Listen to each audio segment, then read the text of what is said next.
আসসালামু আলাইকুম। আজকে আমি নতুন একটি রেসিপি শেয়ার করব, যেটা বানিয়ে 1 মাস ফ্রিজে সংরক্ষণ করা যেতে পারে। আর গরমের সময় ফ্রিজ থেকে বের করে ঠান্ডা ঠান্ডা খেতেও কিন্তু ভালো লাগে।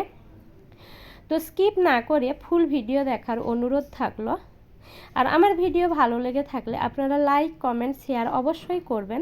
আর নিত্য নতুন ভিডিও পাওয়ার জন্য চ্যানেলটাকে সাবস্ক্রাইব করে পাশে থেকে যাবেন।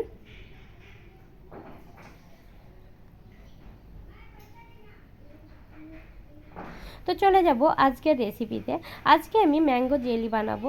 তার জন্যে আমি কতগুলো পাকা আম নিয়েছি, নিয়ে ভালো করে ধুয়ে ছাল ছাড়িয়ে এবার হাত দিয়ে আমি চেপে চেপে আমের কাঁধ বের করে নেব। নিয়ে আমি একটা ব্লেন্ডারে ব্লেন্ড করে নেব।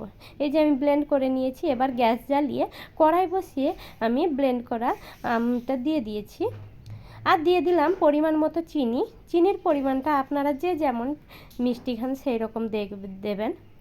ফার্স্টের দিকে একটু ঢাকনা লাগিয়ে ঢাকনা দিয়ে করলে ভালো হয়, কেন কি ওটা ফুটতে থাকে তো গায়ে ঠিকরে পড়ার সম্ভাবনা আছে।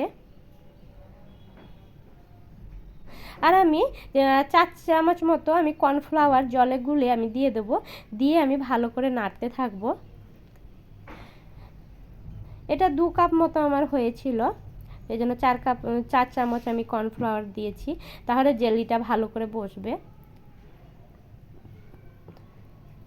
আর আগার আগার পাউডার দিলে তাহলে আর কর্নফ্লাওয়ার দেওয়ার দরকার নেই।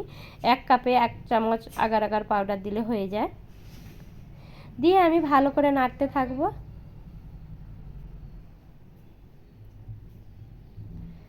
আমার হয়ে গেছে। এবার আমি একটা টিফিনে করে তেল বা ঘি যা পারেন আপনারা একটু ব্রাশ করে নিতে হবে। নিয়ে এবার আমি দিয়ে দেবো। এভাবে দিয়ে আমি সমান করে এবার 2 ঘন্টা আমি ফ্রিজে রেখে দেবো। ঠান্ডা হয়ে গেলে আমি ফ্রিজে রেখে দেবো।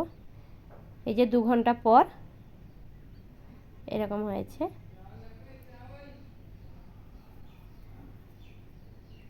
এটা খেতেও কিন্তু দারুণ স্বাদের হয়, বাচ্চাদের পছন্দেরও হয় এটা। আর টিফিনেও দেওয়া যেতে পারে। সাইডগুলো কিন্তু হাত দিয়ে করলেই ছেড়ে যায়। এবার আমি একটা প্লেট উপর করে আমি তুলে নেব। এই যে হয়ে গেছে।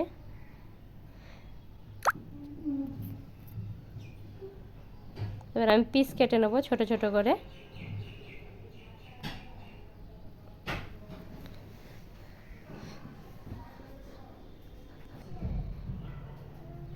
এইভাবে সব পিস কেটে আমি একটা করে প্লেটে নিয়ে নেব। আপনারা ভালো থাকুন, সুস্থ থাকুন। দেখা হবে আবার পরের ভিডিওতে।